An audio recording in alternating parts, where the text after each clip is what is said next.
챕터 4. 우리는 바뀔 수 있다. 우리 모두 문제가 있어 라는 말은 위로가 되지 못합니다.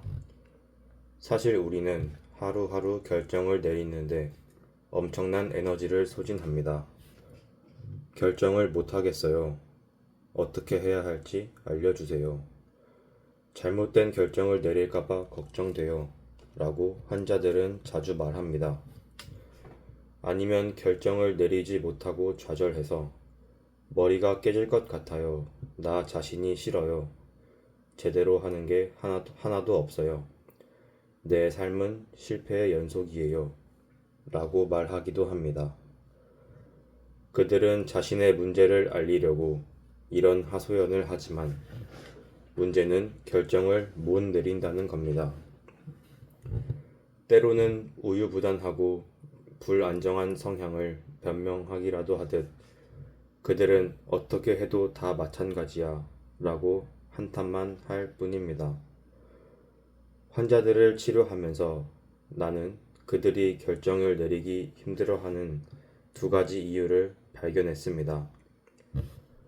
첫째 이유는 난 항상 잘못된 결정만 내려 라고 되뇌면서 결심하고 행동해봤자 잘 될 리 없다는 생각입니다. 둘째 이유는 난 항상 다람쥐 쳇바퀴처럼 돌고 있어 라는 자책입니다. 이것은 그들의 컴퓨터 속에 아직 끝내지 못한 일과 결정하지 못한 일이 무수히 쌓여 있음을 보여줍니다. 의사결정을 어렵게 하는 이런 두 가지 원인 중 하나라도 해결하려면 결정을 내릴 때마다 세 가지 데이터 처리가 필요하다는 사실을 먼저 인정해야 합니다. 세 가지 데이터란 부모 자아, 어린이 자아, 어른 자아에서 오는 정보를 뜻합니다. 부모 자아와 어린이 자아의 데이터는 과거입니다. 반면에 어른 자아의 데이터는 외부 현실을 반영합니다. 그것은 현실에 대한 데이터이자 과거 상황을 겪으며 부모 자아나 어린이 자아와는 별도로 수집해 놓은 방대한 양의 사실에 관한 데이터들을 의미합니다. 교류 자극이 주어지면 자극에 반응하여 세 종류의 데이터가 컴퓨터로 쏟아져 들어옵니다.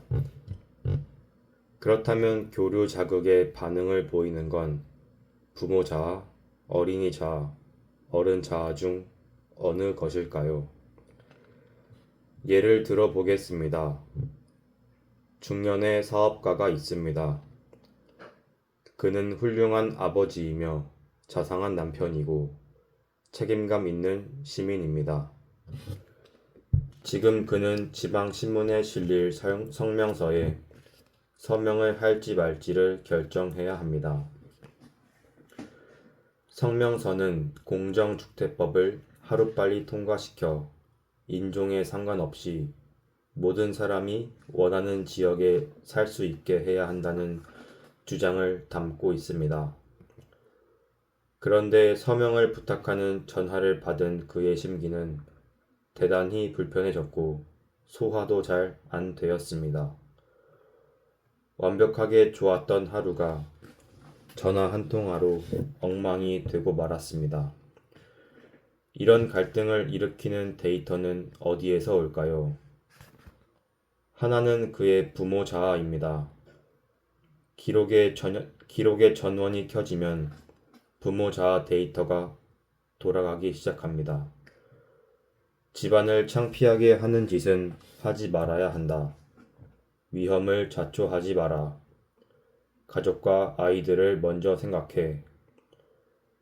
부모 자아는 심지어 남부의 소도시에서 보낸 어린 시절까지 떠올리며 흑인은 흑인들끼리 살아야지 라는 더 강력한 메시지를 보냅니다.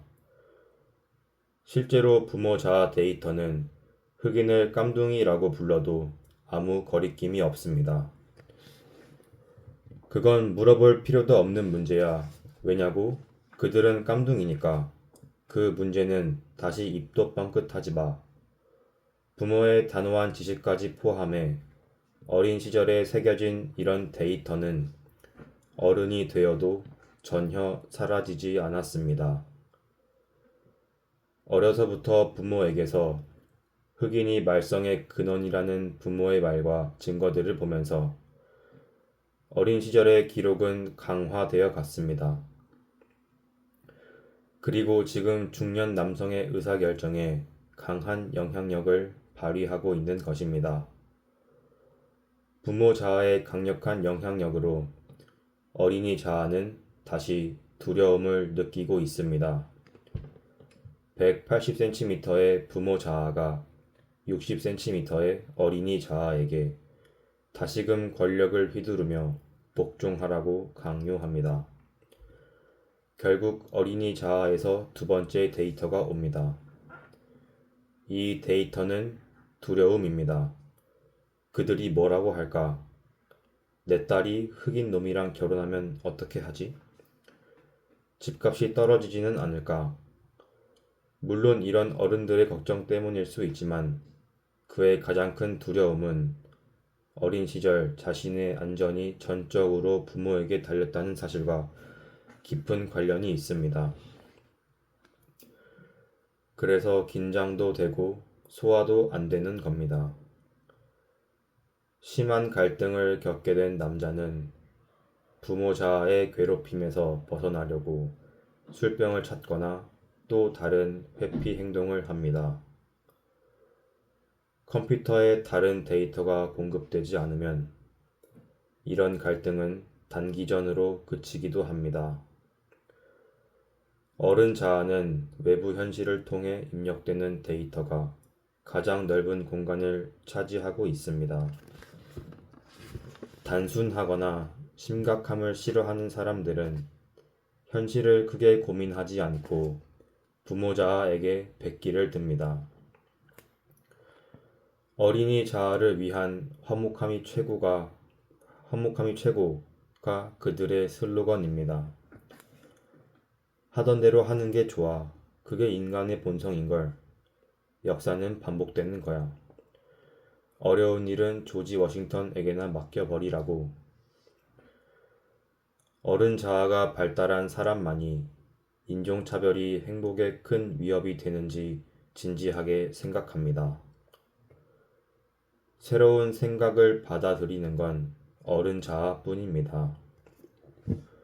어른 자아만 노예 제도가 잘못된 것이고 리틀 록이나 셀마, 와츠, 디트로이트에서 일어난 흑인 시위는 인간적인 굴욕감과 절망감에서 시작되었다는 사실을 받아들입니다.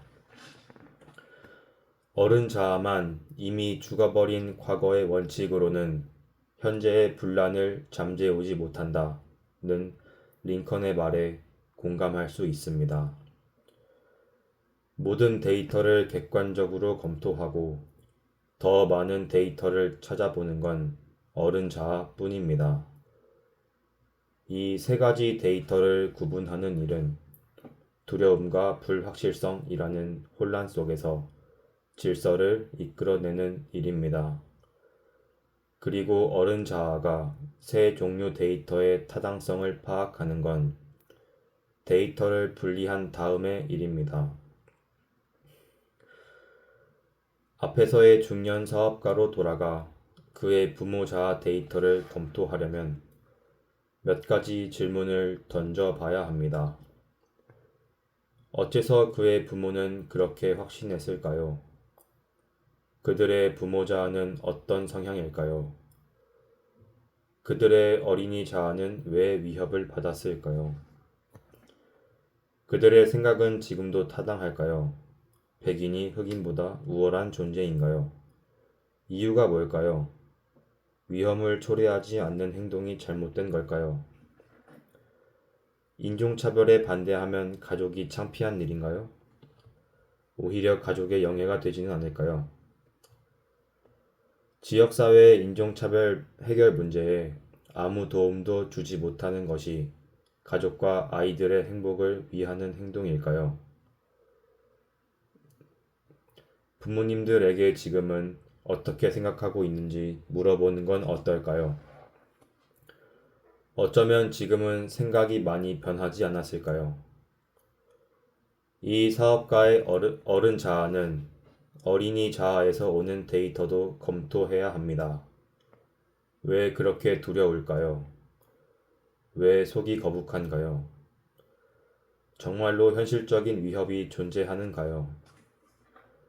어린이 자아의 두려움은 현재도 계속되나요? 아니면 3살배기였을 때만 느끼는 적절한 두려움이었는가요? 그가 폭동과 시위에서 현실적인 두려움을 느꼈을 수도 있습니다. 살해 당할지 모른다는 두려움이 있었을 수도 있습니다. 하지만 사업가는 현재 사건으로 일어난 두려움과 3살 때 느낀 두려움을 구분해야 합니다. 아마도 3살배기의 두려움이 훨씬 클 것입니다. 3살배기의 현실을 바꿀 수 없습니다. 하지만 44살인 지금은 할 수 있습니다. 현실을 바꾸고 위험 원인을 제거하는 조치를 취할 수 있습니다. 어른자아가 데이터들을 자유롭게 처리하려면 먼저 3살배기의 두려움이 얼마나 절대적인지 이해해야 합니다. 이것은 막강한 힘을 가진 부모 자아에 대해 어린이 자아가 느끼는 해묵은 두려움입니다. 이런 두려움 때문에 인간은 미리 정해놓은 판단을 내립니다. 편견에 사로잡히는 것입니다. 2장에 나왔던 경찰은 나쁜 사람이다를 최종 진실로 받아들인 아이는 이런 사람의 예를 잘 보여줍니다. 아이는 다른 생각 자체가 겁이 납니다. 이런 행동은 아이의 어른 자아를 오염시킵니다. 그리고 오염된 어른 자아 때문에 검토되지 않은 부모 자아의 데이터가 진실이 되어 버립니다. 검토하지 않은 인생은 살 가치가 없다는 소크라테스의 말처럼 면밀히 검사하지 않은 부모 자아에 맞춰서 살아가는 건 아무 가치가 없습니다. 부모 자아가 처음부터 틀렸을지도 모르기 때문입니다.